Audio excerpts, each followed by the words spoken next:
joining me today. I have some more card shares for Christmas using my stash. I did use the Sizzix tree die on the right here and also the edgeables that was purchased at Tuesday morning. I used those on all three cards with some additional dies that were in my stash. So the first card I'm going to share with you is using just the tree and the Christmas die, and it is a Bendy card. So I cut several of the trees and added them to the back panel, and then a couple more on this bend here, and then I used the edge one on this fold here. I did back it in the same paper that I used as I used on the mats, and that way you can read the wishing you a Merry Christmas a little bit better. So this tucks in there, has a little flap or a slit, and then this one has a slit in the back, and then it opens up like this, so you can display it like that or like I had it in the beginning. This does lay flat so that you can mail it, and this does measure 6 by 6. I cut additional trees and backed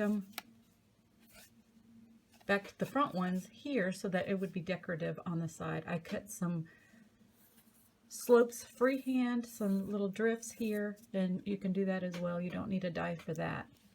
So that's my first card.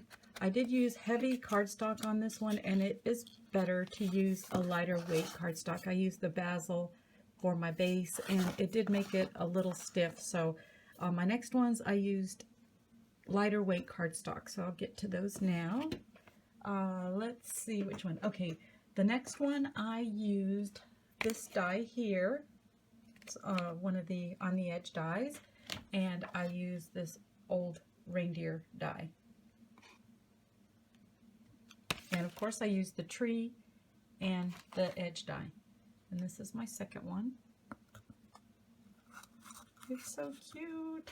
I did use some cardstock that we all picked up as a hot buy at Michael's, and it is the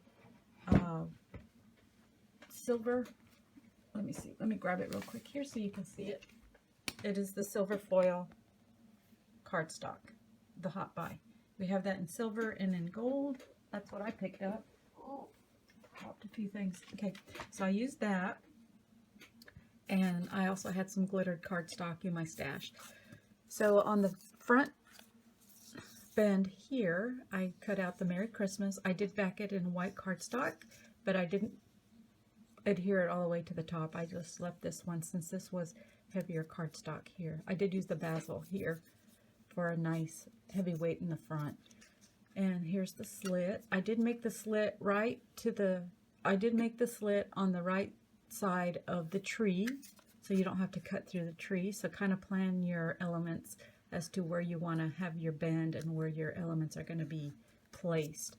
So here's my deer, the one I cut two, and I backed it so that it would look nice on the other side as well. You just don't have the head sticking up. And then I added a tree here and here, and then here's my 3 reindeer that I cut and added 3 white bows. Here's the paper that I used from the hot buy, and then here's the row of houses that I cut out of red cardstock, this here. And what I did was add vellum to the back of each of the houses so it would give a nice glow to the windows. I made sure I positioned the houses right where I could make a nice slit. You don't want to cut right in the middle of one of the houses, so when you place your elements, keep that in mind. So this turned out super cute. I love these cards. I'd never made them before, and at the end of the video I will show you how I make the base for these cards. So there's that one. And my third one, in addition to the tree and the edge die, I did use this deer here, and this was also purchased at Tuesday morning. And then I needed a few little bows, so I have this small Paper Smooches bow die. And here's this one. I think this one's my favorite. So once again, I cut the Merry Christmas. I only backed the Merry Christmas, left this part open. I cut one of the trees out of a paper stack that I've used several times. And the rest are the deer. I just used white cardstock. So here's this one, and here's the tree. I cut 2 trees, that way I can back it and make it look nice on the inside. This is the reverse side of that paper. And then I added a doe here. With the does, I just cut the antlers off and altered the deer so that you can have 2. You can have a male and a female. And then here's where I added the bows. I cut just a snowdrift and added that to the inside and embossed it with one of my old folders. So that is this card. Once again, I loved knowing which was your favorite card on my last video. So if you could do that again, just see which one's your favorite. Let me know. And we'll go ahead and I'll show you the tutorial on how to cut the base. So before we get started with the tutorial, I do want to mention that there are several videos out with this same design. I'm not sure who to give credit to, but I didn't find a 6x6 pattern, so this is my version of the Bendy card, and thanks to whoever invented it. So let's go ahead and get started on the tutorial. For the Bendy card, you will need a 6x12 inch piece of cardstock. I just took a 12x12 and cut it in half, and you are going to score it in half, which is at the 6-inch mark.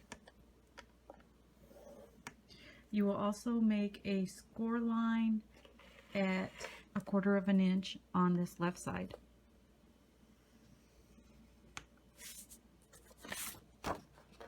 Once you fold it in half, and also this edge score line at the 1/4 inch mark. This is what you will have. Actually, let me fold it the other way because I want to use the remainder of this 12x12 as my mat on the inside. So this is what you should have. Now we're going to decide what type of design you want on your inner flap for the Bendy card. So what I'm going to do is I'm just going to, since I'm making Christmas cards, I'm just going to go ahead and freehand a slope. Just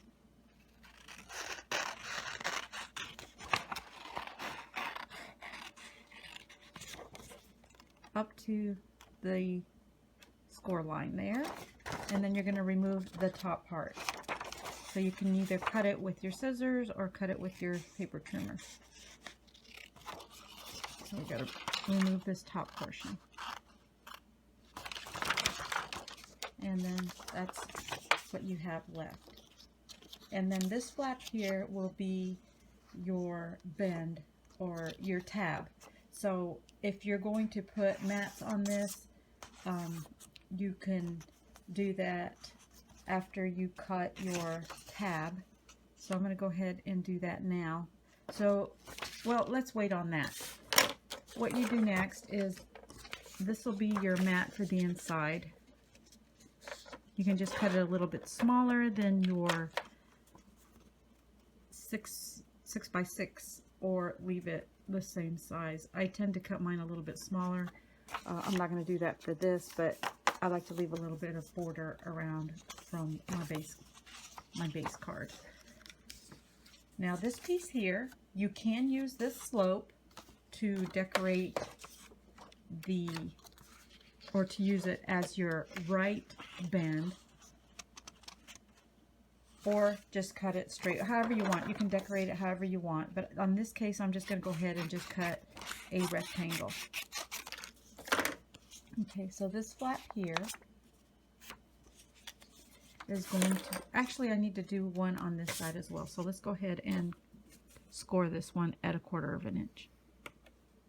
We have 1/4 of an inch on both sides of the front bend. Now this piece here is going to be tucked in between your base card and your first mat.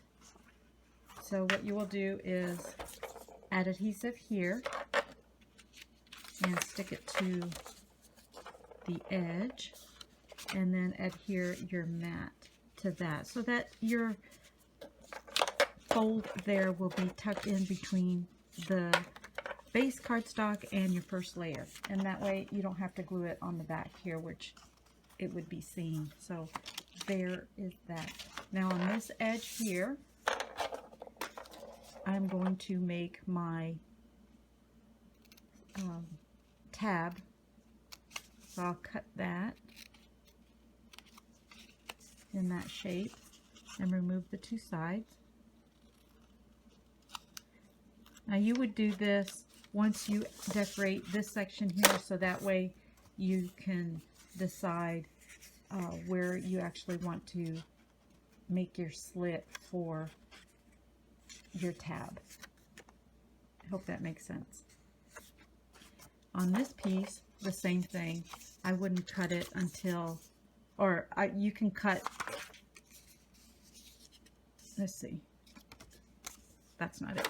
Okay, this piece here, this will be tucked in, this will be your tab. So you can go ahead and cut your tab.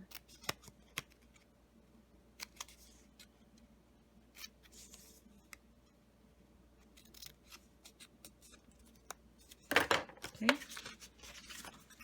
and then this will be tucked in under that, and then decide where you want to add your slit once you add and decorate this portion here.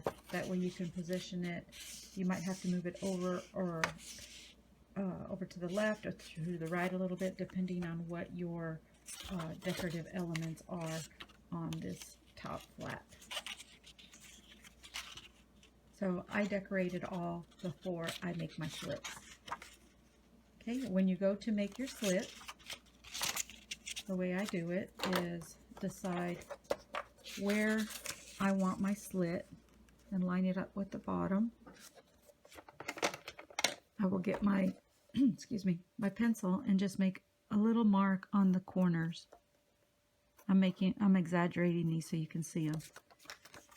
You can always erase them. So then you would know how wide to make your slit. So you would make your slit from here to here, and you would have to use an X-Acto knife or a paper trimmer to make that slit right here like this. Okay. Same thing with this piece. Once it's adhered under your mat, you will decide how much of a bend you want according to your decorative elements. And once again, you would line it with the bottom, mark your corners,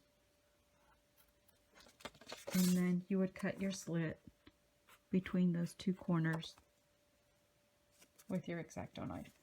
So I hope that makes sense. If you need any further instructions, just leave me a comment down below, and I hope you enjoyed the video. Thanks for watching. Take care.